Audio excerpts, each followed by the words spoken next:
मायके वर्सेस ससुराल की रसोई के 150 बर्तन। हे भगवान, ये बर्तन धोते धोते तो मेरे हाथ भी किसी दिन घिस जाएंगे। हर दिन 150 से भी ज्यादा बर्तन धोने पड़ते हैं। होटल खोल रखा है इतना बड़ा, लेकिन एक बर्तन धोने वाला नहीं लगवा सकते। 3 मंजिला घर के फर्स्ट फ्लोर पर बने होटल के सारे बर्तन घर के पीछे बैठी घर की बेटी कीर्ति धो रही थी। तभी वहाँ कीर्ति के चाचू आते हैं। अरे वो बर्तन लेकर झूम क्या रही है? अपना जल्दी जल्दी हाथ चला, तेरी वजह से ग्राहक खड़े हैं, प्लेट कम पड़ रही है, जल्दी बर्तन धो। चाचा जी, बर्तन ही तो धो रही हूँ, इतने सारे बर्तन हैं, थोड़ा टाइम तो लगेगा। जुबान ज्यादा चल नहीं रही है तेरी? चाची की तरह छुरी लेकर काट दूंगा, चुपचाप जल्दी जल्दी सारे बर्तन धो। इतना कहकर वीरेंद्र चला जाता है और कीर्ति जल्दी जल्दी सारे बर्तन धोकर अपने कमरे में जाकर बैठती है जहाँ सुमित्रा बैठी थी। क्या हुआ माँ, आप इतनी शांत क्यों बैठी हो? खाना खा लिया आपने? क्यों, अगर नहीं खाया होगा तो तू बाहर जाकर कमा लाएगी क्या? और तू यहाँ किस खुशी में आ गई? बर्तन धो लिए तूने सारे? हाँ, मैंने सारे बर्तन धो दिए, सुबह से वही तो कर रही हूँ। अब जाकर फुर्सत मिली है, बहुत तेज भूख लगी है, सच में कुछ खा। कीर्ति इतना कहती है कि तभी वहाँ मीनाक्षी आ जाती है। जेठानी जी, आपने पैदा भी तो एक लड़की की है और उसे भी इस तरह बैठा कर रखा है। कम से कम कोई काम करवाओ, थोड़ा तो फायदा हो इससे। चाची, तब से बर्तन ही धो रही हूँ और काम तो मैं करती हूँ घर का। ये बड़ा बर्तन धोकर आ रही हूँ, जब नीचे और जूठे बर्तन पड़े हैं उसे भी धो दे। फर्स्ट फ्लोर पर बने घर में ही एक छोटे से होटल के सारे बर्तन धोते धोते कीर्ति परेशान हो जाती है और नम आंखों से अपनी माँ की तरफ देखती है। अब मुझे क्या देख रही है मेढक की तरह? जा जाकर काम कर, थोड़े बर्तन धो देगी तो छोटी नहीं हो जाएगी। कीर्ति अपनी माँ की बात सुन रही थी कि तभी मीनाक्षी गुस्से में पानी लाकर कीर्ति के मुंह पर फेंक देती है। जाओ, और भी काम पड़े हैं उसे कर। जी अभी करती हूँ, जा रही हूँ। कीर्ति घबरा कर तुरंत नीचे बर्तन धोने चली जाती है। कीर्ति अपनी माँ सुमित्रा के साथ अपने चाचा चाची के साथ रहा करती थी। चाचा चाची हमेशा कीर्ति को तंग करते, होटल का सारा काम करवाते और वहीं कीर्ति की माँ भी बेटे पाने की ख्वाहिश में कीर्ति को हमेशा ताने मारती। इसी तरह फिर एक दिन। क्या हुआ जी, कहाँ जा रहे हैं आप? कहीं नहीं, बस वो आज सैलरी आ गई थी ना, तो भाभी को 2nd फ्लोर पर देने जा रहा था। कोई जरूरत नहीं अपनी भाभी को पैसे देने की। अब उनके पति मर गए तो उनकी जिम्मेदारी हमने थोड़ी ना ली है। जो हर महीने 2 रुपए मिले उसमें भी 4 आना उन्हें देना पड़े। मैं तुम्हारी बात को समझ रहा हूँ, लेकिन अगर मैंने पैसे नहीं दिए तो वो अपना खर्च कैसे संभालेंगी? अरे तो क्या जरूरत थी उन्हें लड़की पैदा करने की? लड़का पैदा कर लिया होता तो बुढ़ापे का सहारा बन जाता कम से कम। और वैसे भी तुम्हें पैसे नहीं जोड़ने अपने बुढ़ापे के लिए जो उन पर लुटा रहे हो। मीनाक्षी और वीरेंद्र की बात दरवाजे के बाहर खड़ी सुमित्रा सुनती है और गुस्से में कमरे में जाती है जहाँ कीर्ति बैठकर रो रही थी। माँ भी मुझे नहीं समझती है, मेरे हाथ इतने ज्यादा दर्द कर रहे हैं, पूरे छिल गए हैं बर्तनों की वजह से। तभी सुमित्रा आगे बढ़ती है और कीर्ति को खींचकर एक थप्पड़ लगाती है। माँ, मत बोल अपने इस मनहूस जुबान से मुझे। माँ, क्या जरूरत थी तुझे पैदा होने की? एक लड़का होता तेरी जगह तो आज बुढ़ापे का सहारा होता। मैं पैदा होने वाली थी ये बात मुझे थोड़ी ना पता थी जो आप मुझे डांट रही हैं। जुबान मत चलाओ अपनी चाची की तरह, वैसे ही दिमाग बहुत गर्म है। ऊपर देवरानी जी बोल रही कि नीचे होटल का आधा हिस्सा भी नहीं देंगी। ना जाने अब मैं बुढ़ापे में क्या करूंगी। सुमित्रा सिर पर हाथ रखकर बैठ जाती है और कीर्ति किचन में जाकर रोने लगती है। इसी तरह फिर अगले दिन। हे भगवान, साबुन भी खत्म हो गया है, अब मैं क्या करूं? बर्तन नहीं धोई तो चाचा मारेंगे। कीर्ति यही सोच रही थी कि तभी वहाँ मीनाक्षी सर्फ का पैकेट लेकर आती है। आजकल साबुन बहुत महंगे हो गए हैं, सर्फ से ही बर्तन धो। चाची, पहले से ही हाथ में जलन हो रही है, सर्फ से इतने सारे बर्तन धोंगी तो हाथ और ज्यादा जल उठेगा। तेरे हाथ जल जाए या कट जाए उससे मुझे क्या, मुझे तो बस मेरे बर्तन साफ मिलने चाहिए। मीनाक्षी गुस्से में वहां से चली जाती है और फिर कीर्ति सर्फ से बैठकर सारे बर्तन धोने लगती है। तभी वहां कीर्ति के भाई आ जाते हैं। अरे क्या हुआ, नौकरानी बर्तन धो रही है क्या? चलिए बर्तन भी धो। वैसे मुझे बहुत तेज प्यास लगी है। इतना कहकर सुमित जानबूझकर झूठे बर्तन करके रखने लगता है। भैया, आप ये क्या कर रहे हैं? हर बार अलग अलग ग्लास में पानी क्यों पी रहे हैं? तुझे क्या, तेरा काम बर्तन धोना है ना, बर्तन धो। अब क्या हम हाथ में पानी लेकर पियेंगे?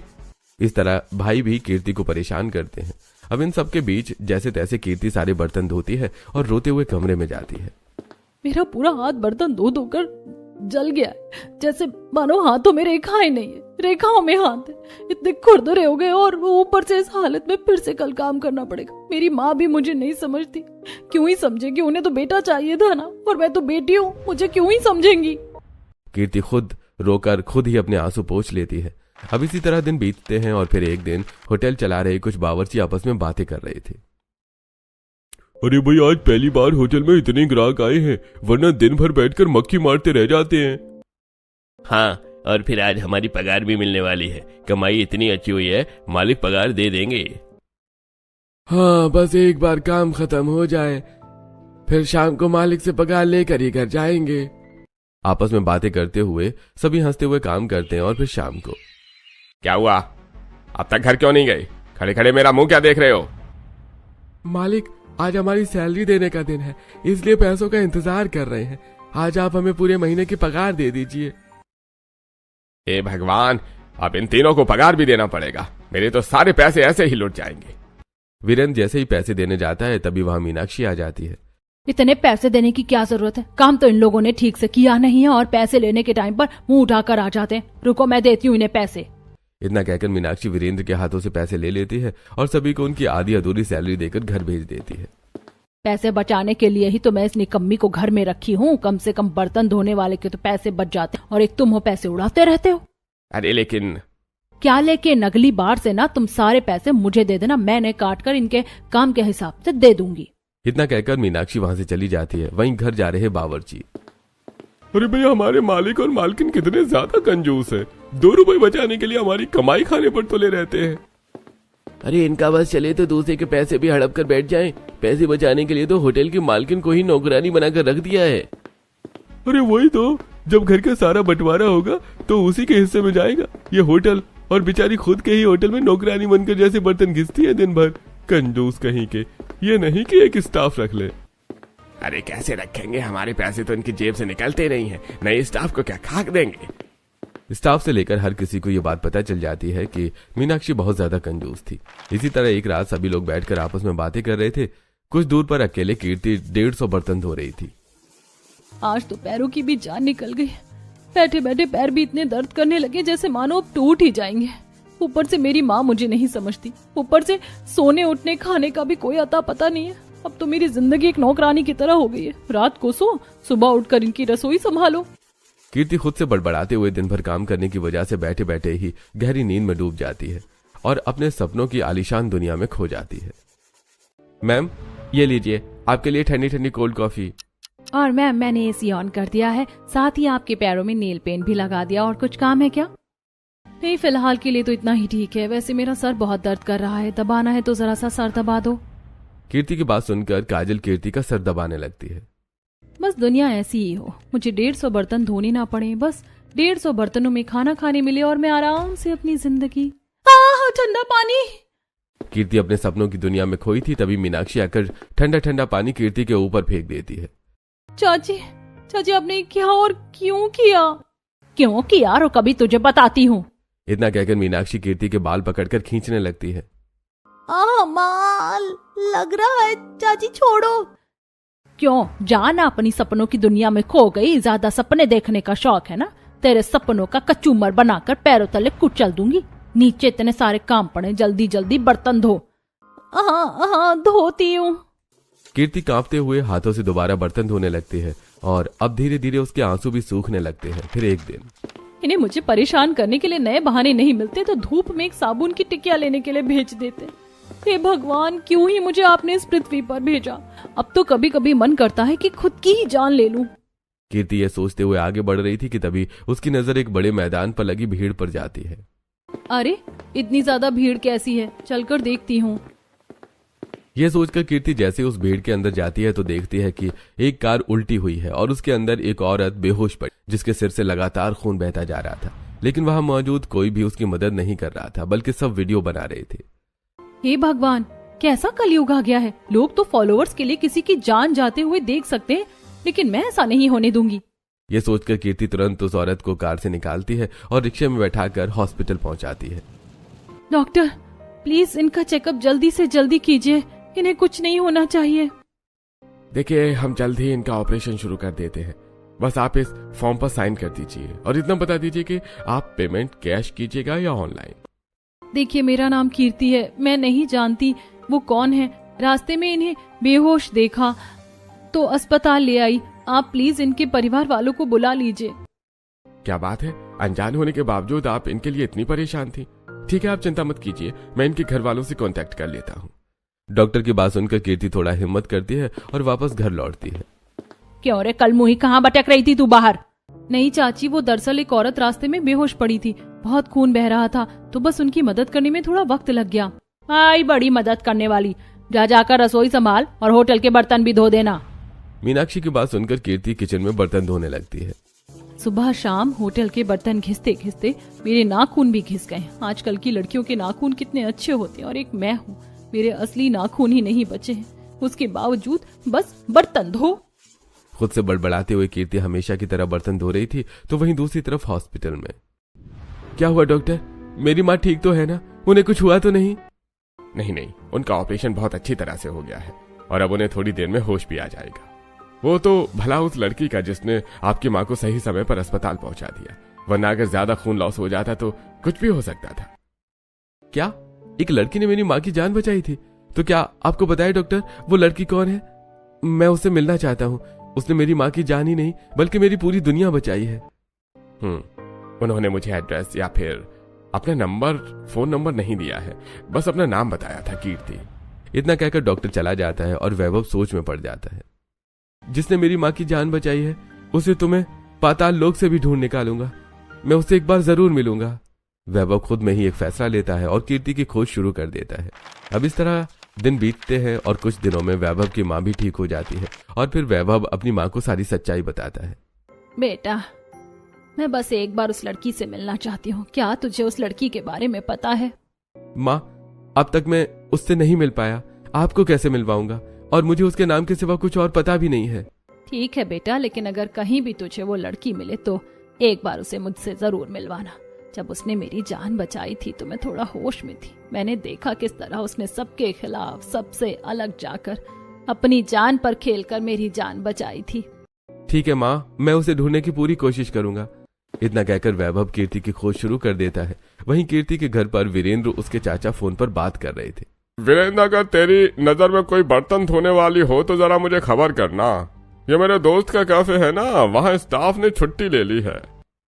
अरे भगवान, दिन भर घर में पड़ी रहती है, अगर जाकर बर्तन धो जाएगी तो कम से कम थोड़े पैसे तो आएंगे। हाँ, मेरे पास एक बर्तन धोने वाली है, मैं कल से उसे काम पर भेज दूंगा। इतना कहकर वीरेंद्र फोन कट कर देता है और यह खबर पूरे घर वालों को सुनाता है। क्या आप घर में बर्तन धोते धोते बाहर भी धोना होगा? शक्ल क्या बना रही, ससुराल जाकर यही काम करना है तो अभी से आदत डाल ले। लड़की है तो इतना करना ही पड़ेगा। कीर्ति की माँ खुद कीर्ति का साथ नहीं देती है, जिसकी वजह से कीर्ति को घर के साथ अब दूसरों के कैफे जाकर भी बर्तन धोने पड़ते हैं। इसी तरह एक दिन कैफे में, कीर्ति टेबल नंबर 10 पर ये पाव भाजी और बिरयानी दे आओ। ठीक है सर। कीर्ति हाथ में बिरयानी और पाव भाजी लेकर टेबल की तरफ बढ़ती है। तभी वहां कैफे का ओनर चश्मा पहनकर जो बाहर जा रहा था वो पीछे मुड़कर देखता है। कीर्ति सुनिए, क्या आप ही कीर्ति है जिन्होंने मेरी माँ की जान बचाई थी एक रोड एक्सीडेंट में? याद कीजिए। हाँ, मैंने एक औरत की जान तो बचाई थी। क्या वो आपकी माँ थी? अच्छा, तो वो आप कैसी हैं?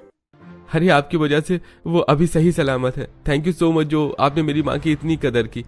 आप क्या प्लीज उनसे चलकर एक बार मिल सकती हैं? देखिए, मैं इस तरह आपके साथ नहीं। प्लीज मना मत कीजिएगा, मेरी माँ आपसे मिलने के लिए बहुत दिनों से बेताब है। आप एक बार उनसे मिल लीजिए। वैभव की बात सुनकर कीर्ति वैभव के साथ उसके आलीशान से घर में जाती है, जहां कौशल्या कीर्ति को पहचान कर तुरंत गले लगा लेती है। थैंक यू सो मच बेटी, मेरी जान बचाने के लिए। मुझे बहुत अच्छे से याद है तुमने कितनी मुश्किल परिस्थिति में मेरी जान बचाई थी। अगर तुम ना होती तो ना जाने आज मैं। नहीं आंटी, ऐसा मत कहिए, मुझे आप में अपनी माँ की छवि दिखती है, बस इसीलिए मैंने आपकी जान बचाई। कौशल्या कीर्ति से काफी देर तक बातें करती है और फिर कीर्ति थोड़ी देर बाद कौशल्या के पैर छूकर वापस अपने घर चली जाती है। फिर रात को, बेटा मैं सोच रही थी जब वो अनजान लड़की मेरे लिए इतना सब कुछ कर सकती है तो अगर वो हमारे घर की बहू बन जाएगी तो हमारे घर के लिए क्या कुछ नहीं करेगी। संस्कार भी उम्र से बड़े हैं उसके, क्यों ना मैं उसकी शादी तेरे साथ करवा दूं। अरे माँ, आपकी पसंद ही मेरी पसंद है, मुझे इस रिश्ते से कोई ऐतराज नहीं है। सीधे सीधे कहिए ना देवर जी। हाँ, आपको भी वो लड़की पसंद है। मैंने देखा था जब वो आई थी तो आप उसे कैसे देख रहे थे। चलो, हंसी मजाक तो होता रहेगा, कल ही हम उस लड़की के घर रिश्ता लेकर जाएंगे। फिर कौशल्या सभी के साथ खाना खाते हुए कीर्ति की तारीफ करती है और अगले दिन अपने पूरे परिवार के साथ कीर्ति का रिश्ता लेकर कीर्ति के घर पहुंचती है। इस तरह अचानक रिश्ते वाले? मैंने तो नहीं बुलाया इन्हें। हाँ, मैंने भी। देखिए, हमें किसी ने बुलाया नहीं, हम आपकी बेटी के लिए खुद से रिश्ता लेकर आए। हमें वो बहुत पसंद है और हम उसका बहुत ध्यान रखेंगे। इतने अच्छे घराने का रिश्ता उस मनहूस के लिए क्यों आया है? ये तो काफी बड़े लोग हैं। अगर ऐसी बात है तो हमें भी ये रिश्ता मंजूर है। काफी बातें सुनी है हमने आप लोगों के बारे में। जेठानी जी, इस रिश्ते के लिए हाँ कहने की क्या जरूरत है? कोई गरीब घर का रिश्ता आएगा तो वहाँ करवा देंगे ना शादी। छोड़िए ना, आखिरकार और कब तक इसका बोझ ढोते रहेंगे? गरीब घर का हो चाहे अमीर घर का, बिना दहेज की शादी हो रही है, काफी है। इस तरह कीर्ति के परिवार वाले बिना कीर्ति से पूछे उसकी शादी तय कर देते हैं और कुछ ही दिन में वैभव के साथ कीर्ति की शादी धूमधाम तरीके से कर दी जाती है। फिर गृह प्रवेश के वक्त, जा बड़ी बहू, तू अपनी देवरानी का गृह प्रवेश करवा दे। वैसे भी अब इस घर की जिम्मेदारियां तो तू ही संभालती है। ठीक है मम्मी जी, मैं अभी करवाती हूँ अपनी प्यारी सी देवरानी का गृह प्रवेश। इतना कहकर सेजल तुरंत कीर्ति का गृह प्रवेश करवाती है और कीर्ति दाहिने पैर से कलश गिराकर गृह प्रवेश करती है, साथ ही सभी के पैर छूती है। खुश रहो बहू, खुश रहो, हमारा आशीर्वाद तो हमेशा तेरे साथ है। वैसे मुझे बहुत नींद आ रही है, क्या हम सोने जा सकते हैं? हाँ हाँ, अब तो नींद आएगी ही देवर जी आपको। अच्छा चलिए, मैं देवरानी जी को कमरे में छोड़ देती हूँ। सेजल थोड़ा हंसी मजाक करती है और अपने देवर देवरानी को उनके कमरे तक पहुंचा देती है और फिर दोनों सो जाते हैं। इसी तरह पूरी रात बीतती है और फिर अगली सुबह। आज मेरे ससुराल का पहला दिन है। सुबह के 5 बजे जल्दी से उठकर नहा धोकर तैयार हो जाती हूँ। ऊपर से आज मेरी पहली रसोई भी है। ये सोचकर कीर्ति तुरंत बिस्तर से उठती है और नहा धोकर किचन पहुंचती है, जहां रात के झूठे बर्तन पड़े थे। अरे यहाँ तो पूरा किचन ही फैला हुआ है, ऊपर से बर्तन भी सारे गंदे। माँ कहती थी बासी रसोई में कोई शुभ काम नहीं करते, पहले बर्तन ही साफ कर लेती हूँ। ये सोचकर कीर्ति बर्तन धोने लगती है और बर्तनों की आवाज से बगल के कमरे में सोई कौशल्या की नींद खुल जाती है। इतनी सुबह सुबह कौन बर्तन धो रहा है? इतनी सुबह तो विमला भी काम करने नहीं आती, कहीं किचन में बिल्ली तो नहीं आ गई? ये सोचकर कौशल्या आधी नींद में बिस्तर से उठती है और किचन में आकर देखती है तो हैरान रह जाती है। अरे कीर्ति बहू, तू सुबह सुबह ये बर्तन क्यों धो रही है? छोड़, तेरे हाथ गंदे हो जाएंगे और अगर किसी को पता चलेगा तो लोग क्या कहेंगे? अपनी नई नवेली बहू पर साथ अत्याचार कर रही है। मम्मी जी, इसमें अत्याचार की क्या बात है? झूठे बर्तन ही है, धोने तो पड़ेंगे ही। बहू, थोड़ी देर में ना विमला आएगी और सारे बर्तन धो देगी। तुझे परेशान होने की जरूरत नहीं है, तू चल मेरे साथ। और वैसे भी बहू घर की लक्ष्मी होती है और लक्ष्मी से कोई घर के झूठे बर्तन नहीं धुलवाता। इतना कहकर कौशल्या कीर्ति का हाथ पकड़कर अपने साथ हॉल में ले जाती है और तभी घर की नौकरानी विमला आती है। क्या हुआ दीदी, आज इतनी सुबह क्यों उठ गए? कुछ नहीं दीदी, बस मेरी बहू है ना, वो चली गई थी बर्तन धोने तो उसी की वजह से उठना पड़ा। ओह अच्छा अच्छा, वैसे आपकी बहू बड़ी सुंदर है और प्यारी है। अच्छा चलिए, मैं जाकर बर्तन धो देती हूँ। विमला किचन में जाती है और सारे बर्तन धोने लगती है। थोड़ा समय बीतता है और घर के सभी लोग उठ जाते हैं। बताइए मैडम, खाने में क्या बना दूं? आज तुम लोग मेरी बहू के पसंद का खाना बनाओ। हाँ भाभी, जल्दी बताइए आपको क्या क्या पसंद है, और आज हम भी तो चखें अपनी भाभी के पसंद का खाना। मुझे कुछ खास तो नहीं, बस मटर पनीर की सब्जी, रोटी, दाल सब पसंद है। ठीक है बहू, तो फिर आज खाने में यही बनेगा। इतना कहकर मनीष नौकरों से कीर्ति की पसंद का खाना बनवाता है और पूरा परिवार साथ बैठकर डाइनिंग टेबल पर खाना खाना शुरू करता है। तभी कौशल्या सबसे पहला निवाला कीर्ति को खिलाती है। अरे मम्मी जी, इसकी क्या जरूरत थी? खा लीजिए देवरानी जी, मम्मी के हाथों का खाना खाने बहुत मुश्किल से मिलता है। अरे हाँ, ये तो है। वैसे बड़ी भाभी को भी माँ ने पहली रसोई में अपने हाथ से खिलाया था और आज आपकी बारी है। सभी की बातों में कीर्ति को अपनापन लगता है और फिर वो खुशी खुशी कौशल्या के हाथ से खाना खाती है। और इसी तरह दोपहर को। अरे मम्मी जी, जेठानी जी आप यहाँ? हाँ देवरानी जी, वो मम्मी जी ने आज आपकी कलाइयाँ खाली देखी तो इसीलिए मुझे सोने के कंगन मंगवाने भेजा था। अरे लेकिन इस सब की क्या जरूरत थी? बहू, जरूरत थी। तू मेरी बहू है और बहू के हाथ खाली अच्छे नहीं लगते। ला, मैं तुझे कंगन पहना देती हूँ। इतना कहकर कौशल्या कीर्ति के हाथों में सोने के कंगन पहनाती है। अरे बहू, तेरे हाथ इतने खुरदुरे क्यों हैं? ऊपर से इतनी सारी चोट के निशान भी हैं। मम्मी जी, ये तो बस बर्तन धोने की वजह से हो गए हैं, कोई चोट नहीं लगी है। क्या बर्तन? अरे बहू, तेरे हाथ बर्तन धोने के लिए नहीं बल्कि सोने और हीरे के जेवरात पहनने के लिए हैं। तेरे मायके में जो भी हुआ, लेकिन अब तू अपने ससुराल में राज कर, समझी? कौशल्या और सेजल कीर्ति से प्यार से बातें करते हैं और उसे कंगन पहनाकर वहां से चले जाते हैं। अब इसी तरह पूरा दिन बीतता है। फिर रात को। एक वो पल था जब मैं अपने मायके में दिन रात बर्तन धोया करती थी और आज सोने चांदी की प्लेटों में खाना खा रही हूँ। सच में भगवान के घर देर है लेकिन अंधेर नहीं। कीर्ति सभी के साथ अपने ससुराल में खुशी खुशी रहने लगती है। और फिर एक दिन दोपहर को भाभी आप रोज रोज ये पुरानी साड़ी क्यों पहनती है, कुछ नया डिजाइन क्यों नहीं? वो दरअसल अच्छा छोड़ो, जो भी हो एक काम करते हैं, आज ही हम सब शॉपिंग पर चलते हैं, शॉपिंग करेंगे, खाएंगे पिएंगे, बहुत मजा आएगा। इतना कहकर सेजल कौशल्या सहित सभी को लेकर शॉपिंग पर पहुंचती है, जहां कौशल्या कीर्ति को एक से बढ़कर एक साड़ियां दिलवाती है।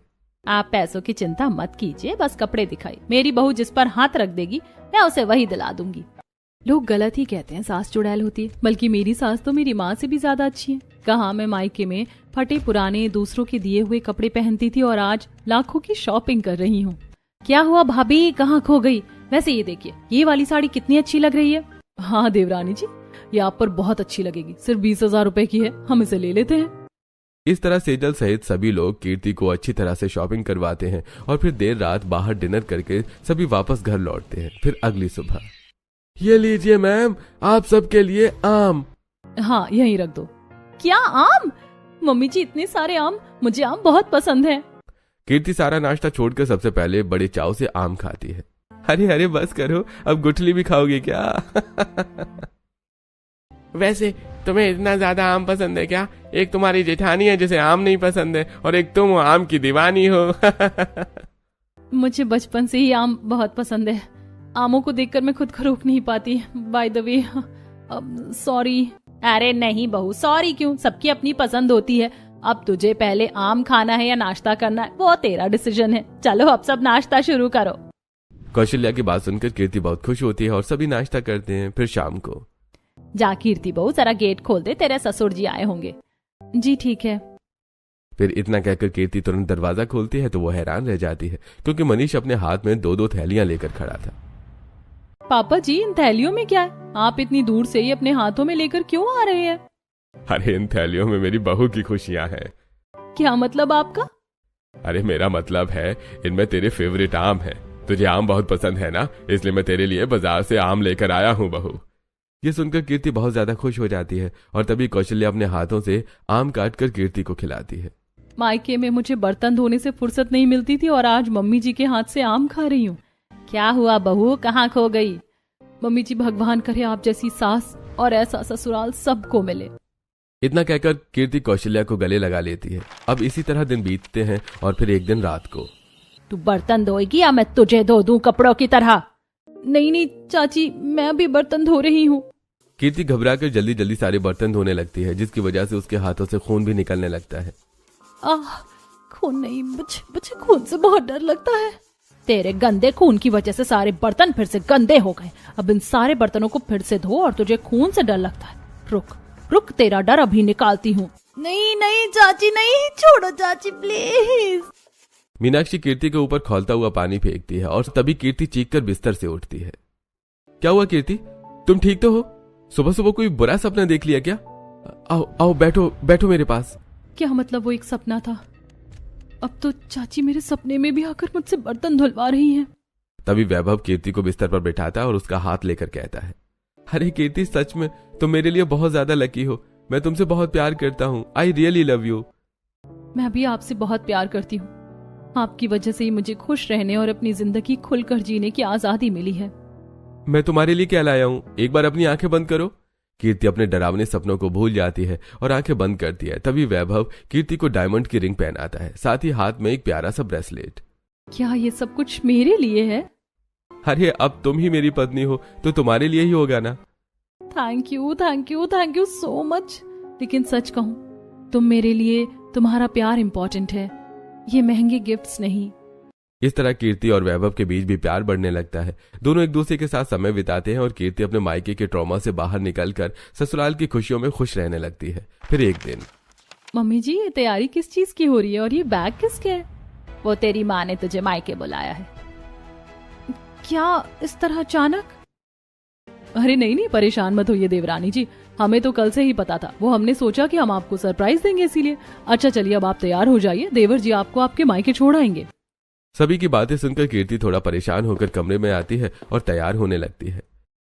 इतने दिनों से मैं अपने ससुराल में खुश हूँ, लेकिन मायके जाकर फिर वही बर्तनों का ढेर मेरे सामने रख दिया जाएगा। क्या मेरी शादी के बाद सब बदल गए होंगे या अभी भी वैसे ही होंगे? कीर्ति सोचते सोचते तैयार होती है और वैभव कीर्ति को ले जाकर उसके मायके छोड़ देता है। ये देखिए आ गई महारानी जी अपना 36 किलो का गहना पहनकर। चाची वो बंद कर अपना मुंह, और ये अपने तेवर साथ लेकर अपने ससुराल तक ही रखना। ये तेरा मायका है, यहाँ तुझे बर्तन ही धोने। चल जा, किचन में जितने बर्तन रखे हैं सब धोकर साफ कर दे। हाँ, जाती हूँ। कीर्ति घबराते हुए किचन में जाती है और अपने मायके के सारे बर्तन धोने लगती है। और तभी वहां एक नई बर्तनों का ढेर लेकर मीनाक्षी आती है। इन्हें भी जल्द से जल्द साफ कर दे। और इतना धीरे धीरे काम क्या कर रही है? ससुराल जाकर ज्यादा सुस्ती आ गई है ना? 2 दिन में तेरी सारी हेकड़ी निकाल दूंगी, समझी? जी। कीर्ति घबराकर डरते हुए सारे बर्तन साफ करती है और 1 घंटे बाद अपनी माँ से मिलने 2nd फ्लोर के कमरे में जाती है। अरे कीर्ति बेटी, तू आ गई। सच बताऊं तो तेरी कमी मुझे बहुत खली। क्या हुआ माँ, सब ठीक तो है ना? बेटी, काश मैं तेरी बात बहुत पहले समझ ली होती। बेटा बेटी में फर्क करना बंद कर देती तो शायद आज मेरी ये हालत ना होती।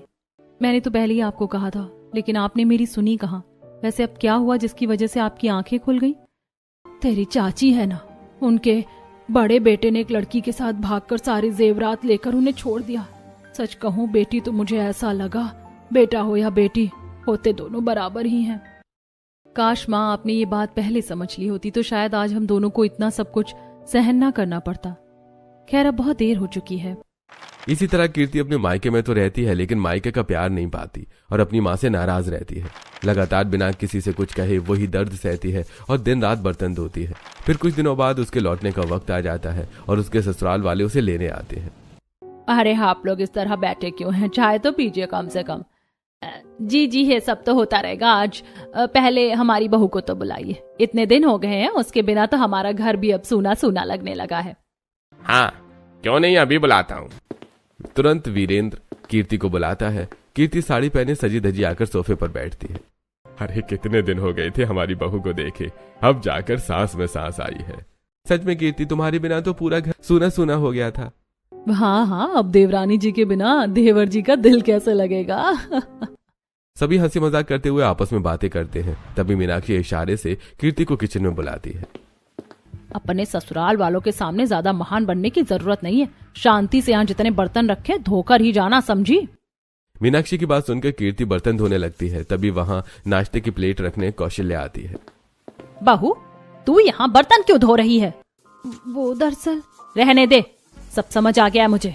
अब पता चला मायके आने के नाम से तेरे चेहरे पर 12 क्यों बज गए थे। बहुत शौक है ना इन्हें बर्तन धुलवाने का, मैं इन्हें बताती हूँ।